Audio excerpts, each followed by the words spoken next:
20 kesetaraan gender. Satu visi, satu suara, dan setara luar biasa.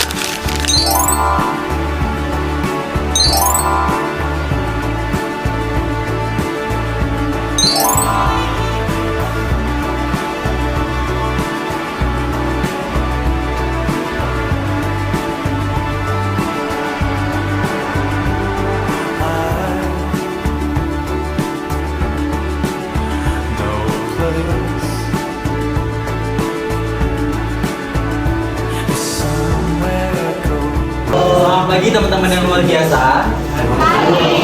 Gimana kabarnya hari ini? Udah pada sarapan belum? Atau udah semuanya ini semangat mau dengerin sosialisasinya? Yang bakal nemenin adik-adik semuanya dalam acara seri kita dengan tema edukasi siswa-siswi agar memiliki sikap kesetaraan gender di SMA Negeri 1 Medan. Nah, hari ini kita bakal seru-seruan bareng, diskusi bareng, belajar bareng, dan pasti seru-seru bareng nih ya Pak Aurel. Benar banget. Sebenarnya sosial di sini tadi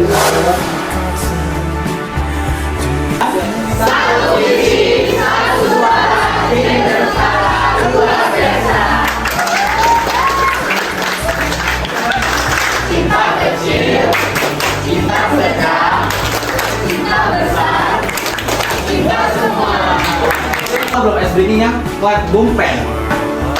Boom. Clap. Clap. Boom. Boom.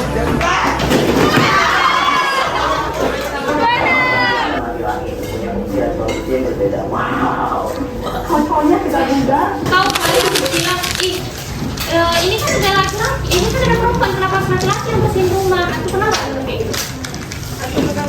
Nah, yang harus bersihin rumah itu perempuan, laki-laki nggak boleh pegang sama kayak di dapur, atau sapu nggak boleh. Pernah dengar nggak? Pernah? Oke, sebelumnya kakak jelasin dulu tentang gender dan jenis kelamin. Gender dan jenis kelamin itu berbeda ya.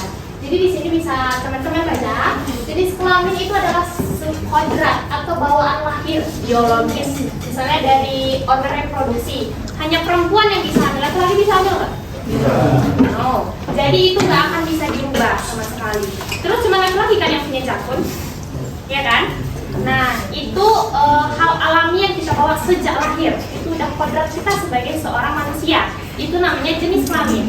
Sedangkan gender itu peran, sifat atau perilaku yang dibentuk oleh masyarakat atau budaya, konstruksi sosial. Misalnya contohnya nih, anggapan bahwa laki-laki itu harus kuat, gak boleh nangis. Ada pernah kayak gitu dengar? Laki-laki itu laki-laki nggak boleh cengeng, laki-laki nggak boleh nangis, laki-laki nggak boleh jadi temannya. Itu pernah dengar kan? Nah itu namanya sebuah peran yang dibentuk oleh masyarakat atau budaya. Nah itu hal-hal yang bisa diubah ya teman-teman, karena di tempat kita di sekarang ini kita kan udah di dunia modern ya, di zaman yang udah semakin lama semakin maju. Misalnya karena contohnya nih, gender yang bisa dirubah itu kayak dulu perempuan itu jarang banget yang jadi pemimpin atau jadi pilot, itu jarang banget. Tapi sekarang udah pada kelihatan kan, perempuan itu bisa memimpin, perempuan itu bisa jadi polisi, bisa jadi pilot, laki-laki pun banyak yang jadi desainer, ada yang jadi koki. Jadi itu semua bisa kita dapatkan sesuai kemampuan dan potensi kita. Nah, jadi apa sih itu kesetaraan gender, teman-teman? Secara sederhananya itu keadaan di mana perempuan dan laki-laki memiliki hak, kesempatan, akses, dan peran yang setara di semua bidang kehidupan, misalnya di pendidikan, karir, politik, di keluarga. Nah, itu secara analogi sederhananya ya.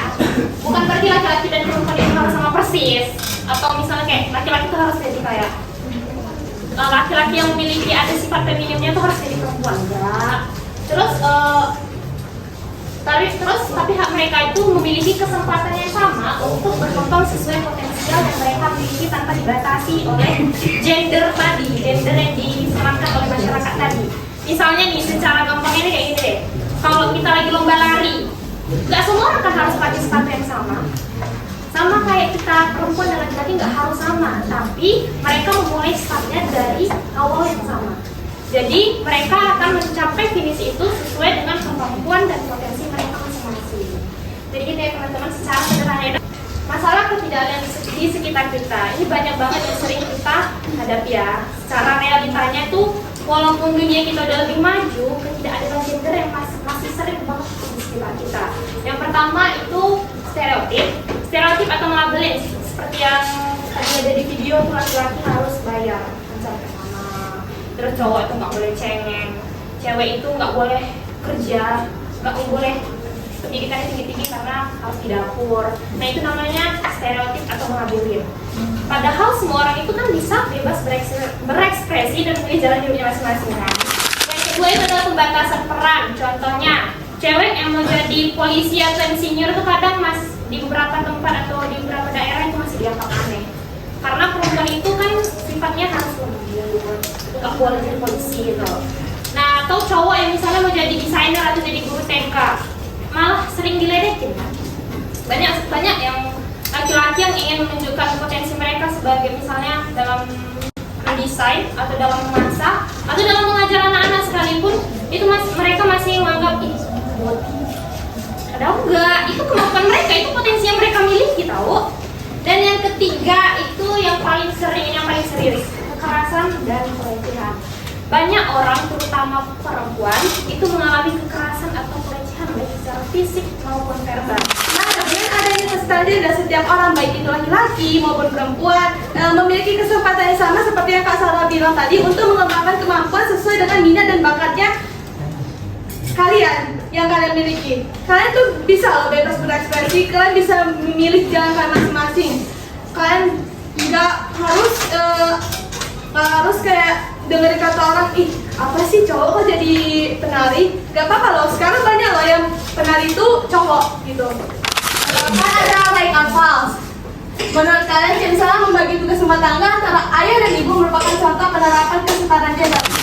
Membagi tugas rumah tangga antara ayah dan ibu merupakan contoh penerapan kesetaraan gender, right or false? Nggak boleh ngangkat tangan. Gak boleh golput. Nggak boleh ngangkat tangan. Silakan, nama saya Terus. Jadi alasan saya memilih false itu dikarenakan menurut saya kalau untuk dalam sebuah rumah tangga, kalau membagi tugas itu seharusnya nggak usah ya, karena dalam sebuah rumah tangga itu harusnya adanya kerjasama gitu. Jadi istilahnya kayak apa yang bisa kita kerjakan ya kita kerjakan, nggak usah harus ada. Kalau laki-laki tugasnya yang ini, jadi kalau misalnya laki-lakinya nggak kerjain tugas kan nggak mungkin jadi perempuannya ya udahlah itu kan tugas laki-lakinya gitu, nggak mungkin. Jadi harusnya lebih baik kalau misalnya apa yang bisa dikerjakan ya dikerjakan aja gitu. Tepuk tangan ya. Perkenalkan, nama saya Kayla. Jadi saya memilih right karena menurut saya kan pekerjaan dalam rumah tangga itu banyak. Mungkin kalau misalkan kita sibuk atau kemanapun kita bisa bagi tugasnya sesuai kayak yang udah ditentuin. Jadi hari ini misalkan kita kerjain yang udah kita tentuin, besoknya yang pihak laki-laki bisa ngerjain. Jadi salah satu juga nggak ada yang berantem. Oke.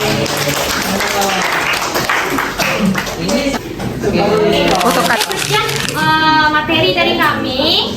Kami mohon maaf bila ada kesalahan kata. Silakan kembali kepada MC.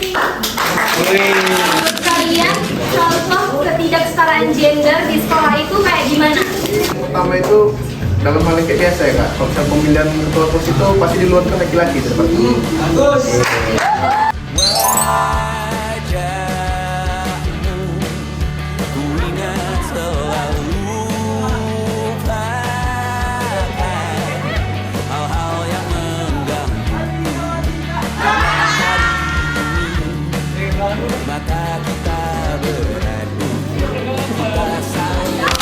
Laki-laki dan perempuan harus diperlakukan secara adil, bukan hanya perempuan saja atau laki-laki.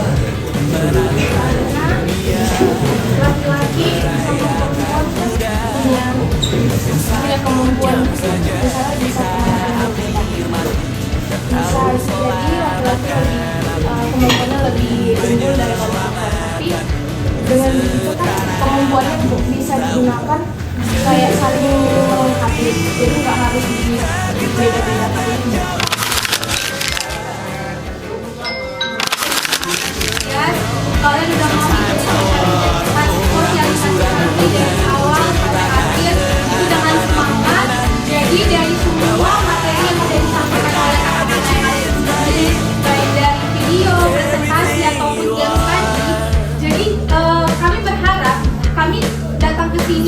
hanya sekedar ngomong gitu sama kalian. Yang sangat kami harapkan itu bagaimana kalian merealisasikannya di kehidupan kalian masing-masing. Terutama mungkin di lingkungan sekolah ini semua tanpa memandang gendernya, baik cewek ataupun cowok. Perkenalkan, nama saya Jenita. Saya ingin memberikan pesan hari ini bagi kita semua. Terima kasih untuk kakak-kakak yang dari USU telah memilih kelas kami pada hari ini, memberikan kami kesempatan untuk tahu tentang kesetaraan gender. Terima kasih juga atas antusias kakak dan abang hari ini, memberikan kami konsumsi hari ini, memberikan kami semangat hari ini. Terima kasih telah memberikan banyak ilmu dan